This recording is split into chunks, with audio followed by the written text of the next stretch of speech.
ഇന്ന് നമ്മൾ വർക്കിനായിട്ട് വന്നിരിക്കുന്നത് വയനാട് ഭാഗത്താണ്. ഇത് നമ്മുടെ പറവൂരുള്ള സാബു ചേട്ടൻ എന്ന് പറയുന്ന ഒരു എഞ്ചിനീയറുടെ കെയർ ഓഫിൽ കിട്ടിയ വർക്കാണ് നമുക്ക്. അവർക്ക് യൂട്യൂബ് ചാനൽ വഴി ഒരു പഴയ വീട് പൊളിച്ച് അതിനെ പുതിയ മോഡലിലോട്ട് റിനോവേഷൻ ചെയ്തെടുക്കാനായിട്ടുള്ള ഒരു വർക്കായിരുന്നു ഇത്. ഇവിടെ നമ്മൾ വർക്ക് ചെയ്യുന്ന സമയത്ത് കുരങ്ങനൊക്കെ വളരെ ഈസി ആയിട്ട് ഇവിടെ ചാടി നടക്കുന്നുണ്ട്. അതുപോലെ മാനും കാര്യങ്ങളൊക്കെ ഈ വീടിനടുത്തോട്ടൊക്കെ വരുന്നതായിട്ട് നമ്മൾ കണ്ടു.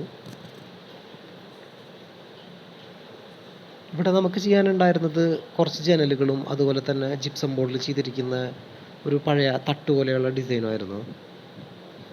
അതിൽ എമൽഷനാണ് നമ്മൾ അടിച്ചിരിക്കുന്നത്, സ്പ്രേയിലാണ് ചെയ്തിരിക്കുന്നത്. ഇത് പഴയ വിൻഡോകളിൽ തന്നെയാണ്. അപ്പോൾ അതിൽ പ്രൈമർ അടിച്ച് NC പെയിൻ്റ് അടിച്ചാണ് വരച്ചിരിക്കുന്നത്. പണ്ട് സ്ലീക്ക് പോലെയുള്ള ക്ലിയറുകളൊക്കെ അടിച്ച് ചില ജനലുകൾ ഇനാമൽ പെയിൻ്റൊക്കെ അടിച്ച് കിടന്നിരുന്നതാണ്. അപ്പോൾ ഇതിൽ പേപ്പർ ചെയ്ത് നമ്മൾ NC പെയിൻ്റാണ് അടിച്ചിരിക്കുന്നത്. എനാമൽ അടിച്ച് നമുക്ക് വരയ്ക്കാം, കാരണം ഈ തണുവുള്ള ഏരിയകളിലൊക്കെ ആകുമ്പോൾ NC പെയിൻറ്റ് അതല്ലെങ്കിൽ സാൻഡിങ് സീലറൊക്കെ അടിക്കുമ്പോൾ വെള്ള കളറൊക്കെ വരാനുള്ള ചാൻസ് കൂടുതലായിരിക്കും. അപ്പോൾ അങ്ങനെയുള്ള സ്ഥലത്ത് PU അല്ലെങ്കിൽ ഇനാമലൊക്കെ അടിച്ച് സ്ലീക്ക് അടിച്ചാലൊക്കെ പെട്ടെന്ന് നമുക്ക് വർക്ക് തീർക്കാനായിട്ട് പറ്റും.